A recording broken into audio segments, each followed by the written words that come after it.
Hi, നമ്മളിന്ന് കഴിഞ്ഞ വീഡിയോയിൽ പറഞ്ഞ പോലെ ആ ഒരു DIE ടൂളില്ലേ, ആ ഒരു റോട്ടറി ടൂളിലേക്കുള്ള ഒരു ജിഗ്, ഒരു DIY എക്സ്ട്രാ ഫിറ്റിംഗ് ആണ് നമ്മൾ പരിചയപ്പെടുത്താൻ പോകുന്നത്. ഇതാണ് ആ സാധനം. ഇത് നമ്മൾ ഉണ്ടാക്കിയത് ഒരു ചെറിയ ഡ്രില്ലിൻ്റെ ഒരു ചക്കും പിന്നെ ഒരു 10mm ഒരു അയൺ റോഡും വെച്ചിട്ടാണ്. ആ 10mm അയൺ റോഡിൻ്റെ അകത്തിട്ട് വെൽഡ് ചെയ്തിട്ട് പിന്നെ ഈ ബാക്ക് സൈഡ് നമ്മൾ അതൊരു 3mm റെഡ്യൂസ് ചെയ്യുക ചെയ്തത്. അതിന്റെ വർക്കിംഗ് വീഡിയോയിലേക്ക് നമുക്ക് പോകാം. അതെ, 3mm. ലെങ്ത് ഒരു 3 സെന്റിമീറ്റർ മതി.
ഒരു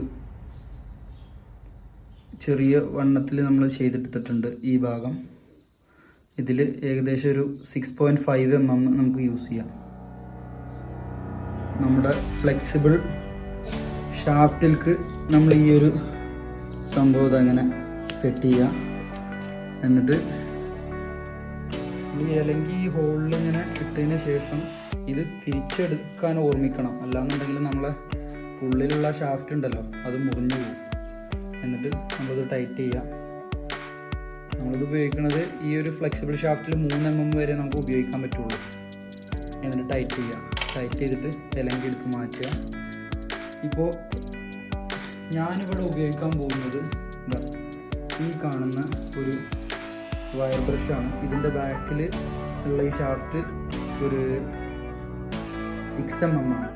അപ്പോൾ ഇതിലേക്ക് നമ്മൾ ഈ 6 mm ഉള്ളത് ഈ ചക്കിലേക്ക് ഇടുക. എന്നിട്ട് ഇതിൻ്റെ കീ വെച്ചിട്ട് നമുക്ക് ടൈറ്റ് ചെയ്ത് കൊടുക്കാം.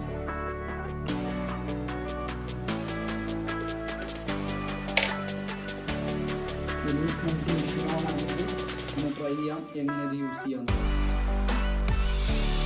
ഈ മെഷീൻ ഓണാക്കി ഇതിൻ്റെ ഈ ഒരു കറുത്ത പാടുകളൊക്കെ നമുക്ക് കളയണമെന്നുണ്ടെങ്കിൽ ഇങ്ങനെ ഷെയറായിട്ട് വെച്ചെടുത്താൽ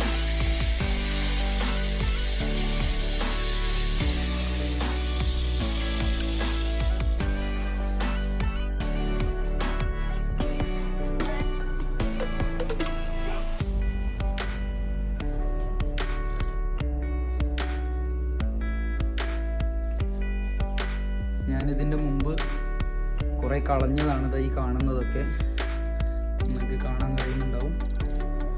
ഇതൊക്കെ അത് യൂസ് ചെയ്തിട്ട് തന്നെ നമ്മൾ ചെയ്തതാണ്. അപ്പോൾ ഒരു ചക്ക് യൂസ് ചെയ്തിട്ട് എക്സ്ട്രാ ചക്ക് യൂസ് ചെയ്തിട്ട് നിങ്ങൾ ട്രൈ ചെയ്യുമ്പോൾ ശ്രദ്ധിക്കേണ്ടത് കുറച്ച് വൈബ്രേഷൻ ഉണ്ടാവും. അപ്പോൾ സ്പീഡ് കുറഞ്ഞിട്ട് ഉപയോഗിക്കാൻ ശ്രമിക്കുക. അല്ലെങ്കിൽ ചിലപ്പോൾ ഈ വയർ ബ്രഷൊക്കെ അല്ലേ കയ്യിലൊക്കെ വന്നിട്ട് തട്ടാൻ ചാൻസ്. എന്തായാലും ഗ്ലൗസ്, കണ്ണട, മാസ്കൊക്കെ ഉപയോഗിക്കുക. അപ്പോൾ ഈ ഒരു വീഡിയോ എല്ലാവർക്കും ഇഷ്ടപ്പെട്ടു എന്ന് വിചാരിക്കണം. നെക്സ്റ്റ് വീഡിയോ ആയിട്ട് കാണുന്നത് വരെ ബൈ.